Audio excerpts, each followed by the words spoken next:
That right there is a scene from Washington, D.C. in the Columbia Heights neighborhood. People in D.C. are pissed. People in America are pissed.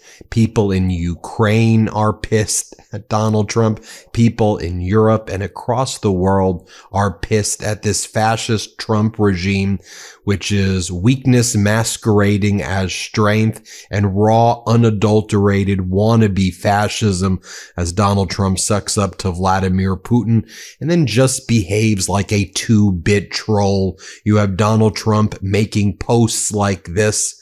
Could somebody please inform Jerome Too Late Powell that he's hurting the housing industry very badly? People can't get a mortgage because of him.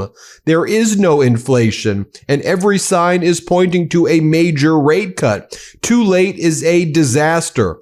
So Jerome Powell, the chairman of the Federal Reserve, is Donald Trump's new version of Dr. Fauci. It's who Donald Trump blames for his own failures. Donald, you said you were going to make everything affordable on day one. You said you would bring peace to Ukraine on day one. You said you would bring peace to Gaza on day one. You are a liar. You are a lifelong fraud and criminal. You are a felon. You are a sexual abuser, and you are behaving as such. So now you just want to throw Jerome Powell under the bus for your own failures. Then, of course, Donald Trump wants to go full fascist and say that he's going to destroy all of our museums in Washington, D.C. and across the country.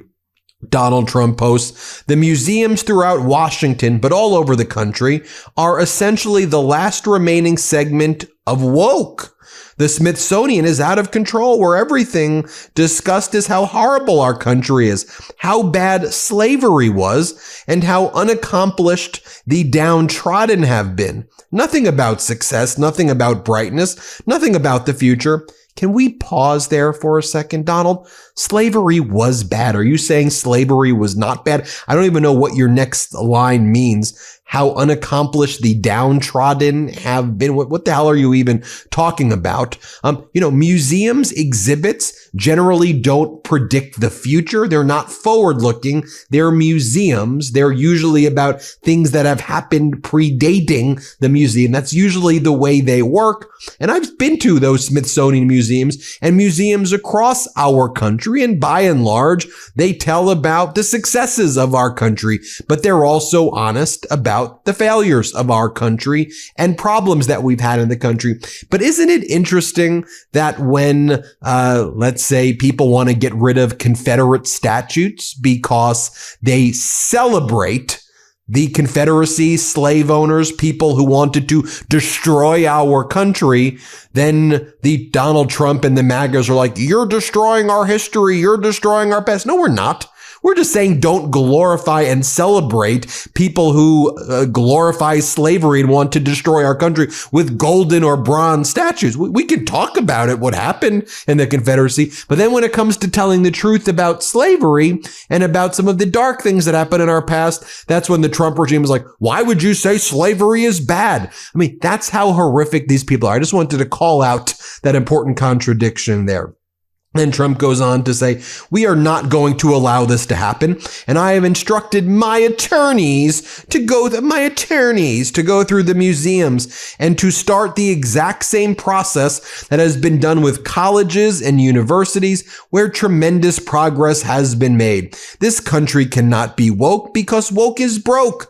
We have the hottest, and he puts that in caps, country in the world. And we want people to talk about it, including our museums, raw, unadulterated fascism, authoritarianism here, folks. And again, weakness masquerading as strength. Only someone who's so weak is like, let's destroy our museums. Just like the colleges and universities that I've threatened and I've extorted. Just like the law firms I've threatened and extorted. And by the way, that's why shame on you, Columbia University. Shame on you, all of the law firms that bent a knee. And shame on everybody who's not stood up to this crooked fascist regime regime in this moment. We, the people, demand fearless leadership right now that stands up to this utter fascism, because let's talk about the real data, folks.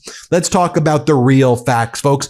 As people are getting disappeared off our streets, sent to concentration camps across our country, as the regime, the Trump regime, is building currently 1,000 concentration camps across the country. Donald, guess what? Inflation is surging. People are struggling to afford groceries, they're struggling to afford basic necessities at this point. So don't go and say inflation is done. Inflation is gone. You are a liar and a lifelong fraud, and you're trying to defraud the people yet again. So why you fire all the people who put out job data and economic data. Let's take a look at some of the remaining data we're able to see. Electricity prices in the United States are up 38%. 38% in the most recent 5 years after being stable for the 5 years prior. U.S. bankruptcies just surged past 2020 pandemic levels. We went from the Wall Street Journal and The Economist and others calling America the envy of the world when it comes to the economy, the Goldilocks economy under President Biden, as inflation was going down to 2% and the Fed was able to cut rates because inflation was getting under control. Now bankruptcies are surging past 2020 pandemic levels. But what's Donald Trump talking about? Stupid and ugly windmills are killing New Jersey. Energy prices up 28% this year, and not enough electricity to take care of the state. Stop the windmills. Stop. You're blaming it on windmills and solar energy and saying that's the cause? Windmills, solar energy, alternative sources of energy are needed to help deal with the energy crisis. It's your attack on green energy because you think that green energy is woke and people who believe in climate change is woke. Now, what you are doing is so utterly reckless and setting the United States back so long.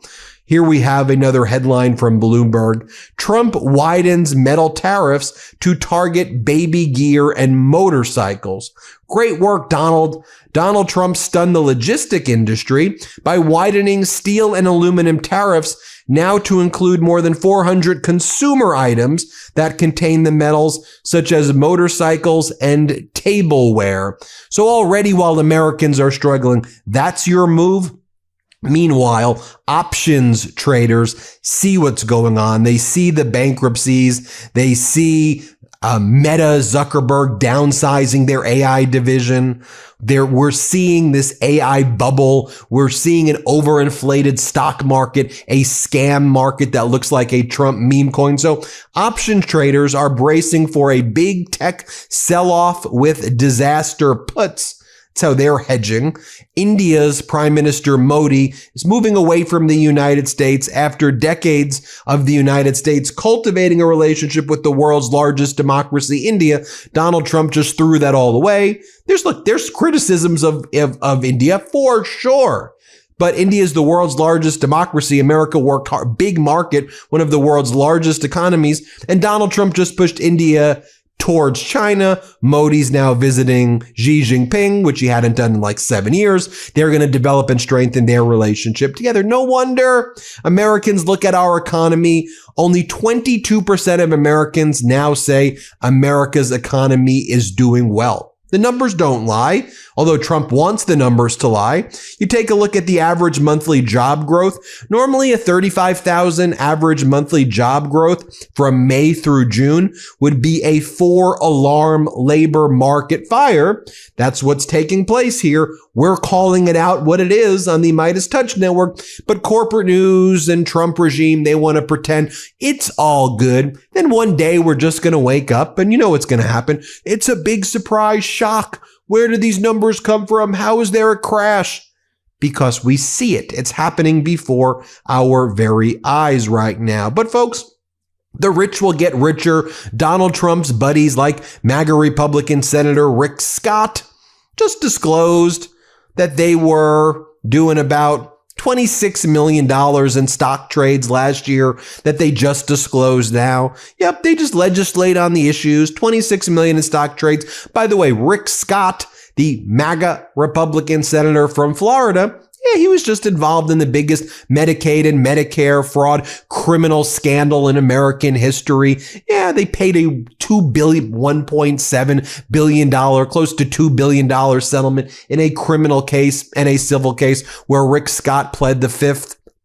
75, 100 times, invoked his Fifth Amendment right against self-incrimination. He walked out of that company that committed Medicaid, Medicare fraud with a huge golden parachute worth hundreds of millions of dollars. That's how he got rich and then used his money to become a MAGA politician to screw all of us even more. And talking about screwing all of us even more, yesterday Donald Trump called Mark Levin his favorite radio host and Fox host, and Donald Trump kept on saying Netanyahu is a war hero. I guess I am a war hero also, like Netanyahu is. First off, how disrespectful to the military community, saying that Trump's calling himself a military hero, a war hero.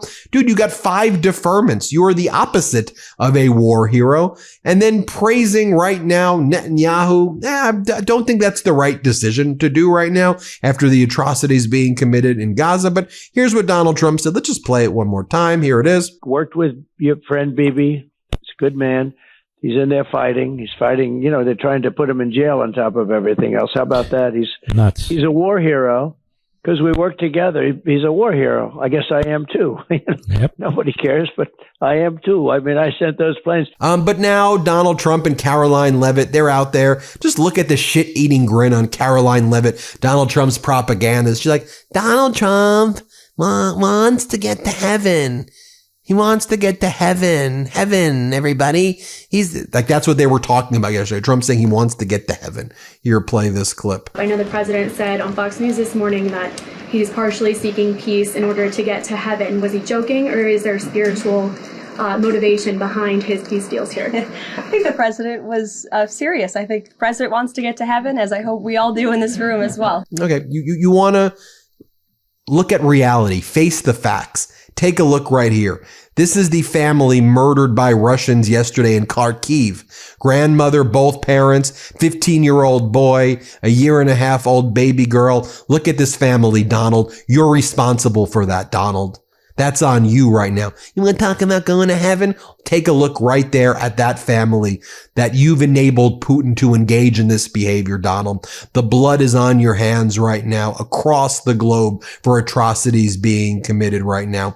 And let's just take a look at Harriet Hagman, the MAGA Republican congresswoman from Wyoming, getting booed at her town hall yesterday. Play this clip. My question to you was, how do you feel personally of stripping Americans of those foundational tools of mail-in ballots? Mail-in ballots. Mail-in ballots are not foundational tools. No. You just said we have to protect it, but it's not foundational. You're fully capable of exercising your right to vote without a mail-in ballot. You are absolutely fully capable of exercising your right to vote without a ballot. But folks, Howard Lutnick just wants to remind you that you're not going to see any written trade deals. Why would they do written trade deals? Here, play this clip. You mentioned you're working on the documents. When do you think the market can get its hands on written documentation on the deals with Japan, UK, Vietnam, Korea? Is that how long ago? How far away is that? Well, these are kind of weeks away for the Japan and Korea model, but the other models are set. I mean, you already have Vietnam has agreed to open its market. These countries have agreed to open their market. They bring down their tariffs. It's not that you're not going to find a big, long, 250-page trading agreement. It's very simple. Bring down your tariffs to zero. Open the market to American exporters so that we can finally sell our agriculture overseas, finally sell our seafood overseas, finally sell our beef overseas. I mean, our producers have Stockholm syndrome. Oh, and one other data point I want to give you as well. U.S. soybean farmers are near a trade and financial precipice. They can no longer survive this prolonged trade war with China that Donald Trump has started unless they get bailed out soon. All the soybean farmers are about to go bankrupt. All of them pretty much. But last week, Joni Ernst said that Iowa farmers could handle a little bit of pain. Yeah, of course, people can handle pain, is what the MAGA Republican senators are saying here. Play the clip. Okay, and then, of course, tariffs. We talked in May. Farmers were along for the ride, but they said it would have to be a small ride, a short ride. And we're still sitting here now in August, and things, we see a little bit of delays. We've seen some get done, but yesterday the president sent out a tweet, sent the soybean market flying. Today it's dropping right back off. I mean, farmers are really concerned about this, especially when it comes to China. Where are we at, and what's some message you're hearing from the president? And this is where we really are seeing a little bit of pain, of course, from the farmers. And they are frustrated with the tariff situation. They've expressed that to me. But then they immediately turn around and they say, we understand why the president is doing this. Yeah. So they are feeling pain. But what they want to see is a reset when it comes to trade, and to make sure that we as the United States are getting the trade situation right. Well, there you have it, folks. Let me know what you think. Hit subscribe. Let's get to 6 million subscribers. Thanks for watching. Love this video? Support independent media and unlock exclusive content, ad-free videos, and custom emojis by becoming a paid member of our YouTube channel today. You can also gift memberships to others. Let's keep growing together.